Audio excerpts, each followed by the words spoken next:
Anybody out there in Kentucky who thinks we don't have a chance, they haven't met Don yet, they haven't met Kathy or Chris or Tim or anyone in this room tonight. There is something big going on in America. You've seen the Tea Party movement. I spoke to our Tea Party in Bowling Green. 700 people showed up. And we don't have a very big town. We're 50,000 people. 700 people showed up. Something is moving. Something is happening in this country. Now, Don said I could do my own introduction, so I'm 6'4", very handsome. I was a professional athlete, professional football. Oh, that's right. That's not me. Ronald Reagan was told by his advisors not to do it. They said if you do it, there could be international repercussions. And Ronald Reagan did it anyway. He was going to a summit meeting with Gorbachev, and he told the following story. It seems there was an accountant in Moscow, and this accountant had been saving for many years to buy a car. And in the Soviet Union, it was very difficult to buy a car. One, to get enough money to buy a car. There was only one manufacturer, the state-run manufacturer, and the car was awful, but it was at least drivable. So he saved and saved for years and years, and he went in to buy his car. And he sat across the table from the state bureaucrat, and the bureaucrat looked at him and said, "Yeah, you've got your money. See, I'd like to buy a car." He said, "Well, it'll be about 10 years. And he said, well, the accountant didn't really miss a beat, and he just looked at him and he said, "Well, will that be on a Tuesday or a Wednesday?" And he said, "You idiot, I just told you it would be 10 years until your car will be ready." And he said, "Well, the plumber's coming on Tuesday, and I don't want to miss it." Well, we're safe in this country, I guess, because, you know, the government's never going to take over the car manufacturers.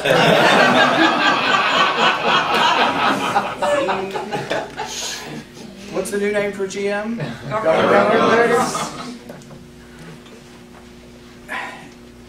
I applaud ATR. I've been associated with ATR for about 15 years. I have a group in Kentucky called Kentucky Taxpayers United, and I've got a stack of pledges in my office, probably 150, 200 pledges that were taken by either candidates or representatives.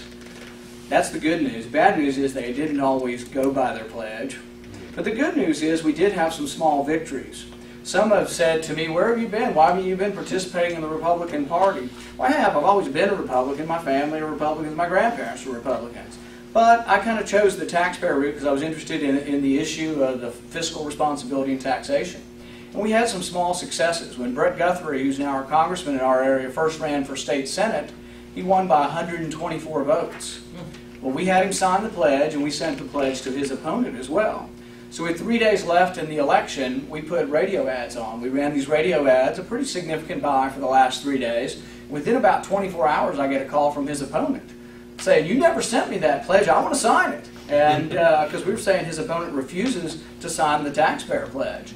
And he said he'll sign it. He said, "But I never got it." And he was all hot and heavy and said it was unfair that I was putting this ad on. I said, "Well, is your wife's name Carol Simpson Murphy? I've got her. What's her signature? I've got her signature." We made the good move of sending a return receipt when we sent it to him because we figured this might happen. And we did tell him we'd pull the ad if he signed the pledge. So he went ahead and signed the pledge at the 11th hour. But we did get 2 out of the last 3 days we had radio ads on. Brett Guthrie won by 124 votes. I like to think I had some little part to play in that. There was a candidate in northern Kentucky, and I don't think he's in anymore. Paul Marcotte was a state rep. And he ran, the first time he ran, and he said, Joe Smith got a 0 from the Kentucky Taxpayers United. We would rate the legislature each year and do a rating of their vote on tax and spending issues. And those were very useful. So I think we did have some influence, and we did help the Republicans if they were conservative. But to me, it's always been more important what you believe than what your party is.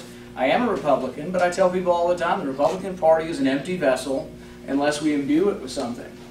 Is it just worthwhile to have more Republicans? I mean, if they're all Arlen Specter, will we be happy if we have 60 Arlen Specters? You know, I don't think so. I think we have to believe in something. Not only do you have to believe in something, I don't think you can just say, "I'm a little bit conservative. I'll be a little, you know, I'm going to be for a little bit smaller government maybe." We live in such bad times that if you don't have somebody who truly believes that we need to take an axe to government, you're not going to get anything done. What if we had for years and years, even when we elected Reagan, who a lot of us loved the rhetoric of Reagan. My dad supported Reagan in '76 when only 4 U.S. congressmen would stand up for him. The deficit still exploded. People say, "Oh, well, they had Republicans like to have excuses for that." They say, "Well, we had to. We were in the Cold War."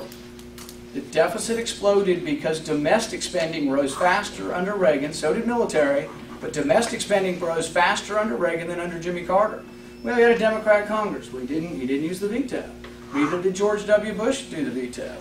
George W. Bush presided over a $5 trillion to $10 trillion deficit.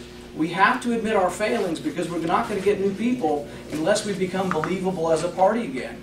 President Obama knows this. He wags his finger at the Republicans. He says, "Who were you to criticize me when you doubled the deficit?" Also, are we believable? President Obama's deficit is $1.75 trillion. What's the Republican alternative?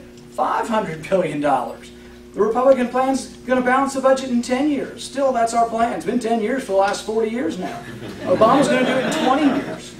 President Obama says, "I'm going to cut the deficit in half during my term." Let me see, he tripled the deficit. Bush's was already 500 and it's going to be 1.75 trillion. He's going to cut it in half. Seems to me, if you do some simple math, he's still going to be over 500 billion after 4 years.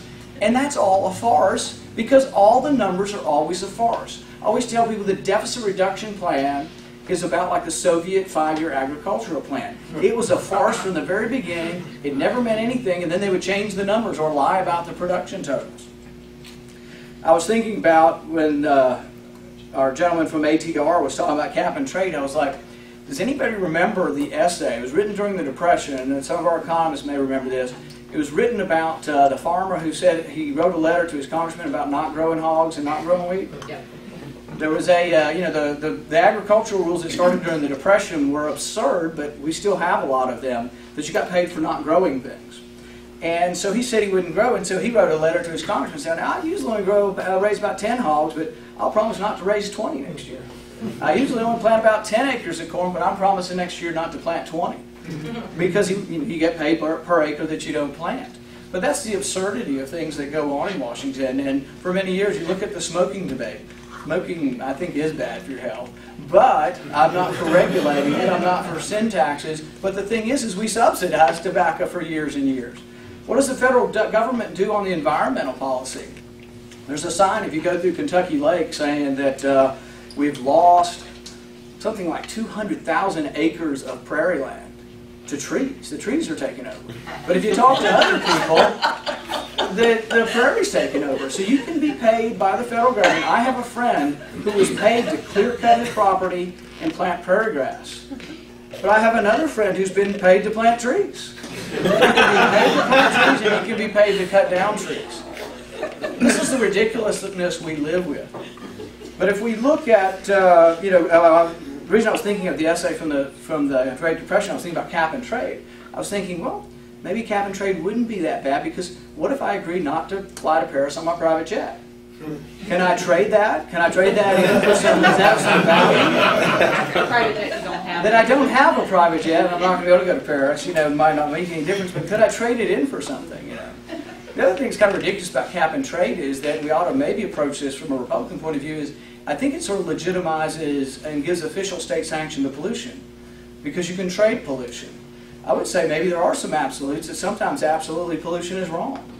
So, I think we could maybe even take the high moral ground as Republicans and say, let's not trade pollution, that you can trade your pollution for money and this and that and limit your pollution. Pollution could be either right or wrong, or there could be certain limits that are right or wrong, and we should decide what those are. I recently reread Hayek's Road to Serfdom. And one of the things that he talks a lot about in there, we hear this a lot, and I didn't realize, because it's been a long time since I read it, how much he talks about the rule of law. And that term is thrown out a lot. What does the rule of law mean? Well, he defines it very clearly. He says the rule of law is when you set down sort of like the signpost, the stop sign for road traffic, but sort of for contracts. When you and I make a contract, we have rules in the beginning, but they're decided by preordained or preset down rules. That's the rule of law. It gives predictability to a civil society so that we don't always have strife and war, but it also gives predictability to the economy so people can base their investments on an economic basis on rules that will be adhered to. And the opposite of the rule of law is arbitrary law, where one man gets to decide